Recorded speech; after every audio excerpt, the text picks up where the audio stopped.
Hello, বাবা ভালো আছাও? কি করো? কে ফোন দিছে আপনার ভাই? ভাই কল দিছে আমার ছেলে ইটালি থেকে, ভাই বিয়া করে যায় নাই। কত বছর হয়েছে গেছে? কথা কই না ভাই, আমি একটু কথা কই ভাই। আচ্ছা, কথা বলে। বাবা শোনা, ভালো আছো বাবা? খাইছাও খাইছাও বাবা?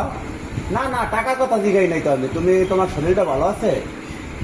তুমি চিন্তা করো না, তুমি টাকা পয়সা পাঠানো লাগবে না। তুমি তো সব তোমার লেগে তো সব কিছু, এই সব কিছু তো তোমার জন্য। তুমি চিন্তা করো না একটু। না না না না, আমাদের চিন্তা করা লাগবে না। আমরা দেশে আছি, কোনো আমাদের জন্য চিন্তা করি না। তুমি ঠিকভাবে খাবা, ঘুমাবা, টাকা পয়সা কোনো চিন্তা করবে না। তোমারই তো সব কিছু বাবা। হ্যাঁ হ্যাঁ হ্যাঁ, তুমি আমি বিয়ে করো নাই, তোমারই তো সব কিছু। সমস্যা নেই সমস্যা নেই, তুমি যা কও, যা যেমনি যেমনি কবার সাথে তেমনি হইবে। তোমার কথার উপরে কোনো কথা হইবে না।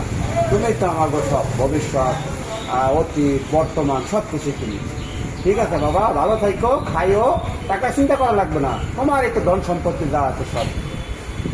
আচ্ছা আচ্ছা, ঠিক আছে, ভালো থাকো, আল্লাহ হাফেজ। আচ্ছা ভাই, আপনার ছেলে ফোন দিল বললেন, তাই এই বললেন কেন বুঝলাম না। আরে ভাই বুঝবা না, এখন যদি পাম্পটি না দেয়, এখন যদি বাবা শোনা না কই, তাইলে তো টাকা পয়সা ঠিকভাবে দিবে না। দেশে আহার করে না বুঝবো মজাটা কেমন। ও বিয়া করবে, ওর শ্বশুরের দোষ দিব, ওর বউর দোষ দিব, সব কিছু দোষ দিব।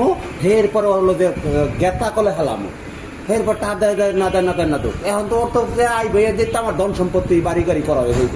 ও আহার পরে ও বুঝবে যে মজাটা করে। এমন প্যারা দিমু আর মাথা নষ্ট করে হেলামো, ও জানি ঘুমাইতে না পারে। সব দোষ দিব ওর বউর আর শ্বশুর বাড়ি। আর ওর যে তুই বিয়ে করার পরে কিছু দেখ না, তুই আগে যাচ্ছি নাই কিছু। এখন যদি ওই কইয়া বহি, ওই বাবা শোনা না কইলে তোর টাকা পয়সা দিবে না, বুঝো নাই? বুঝছি বিষয়টা।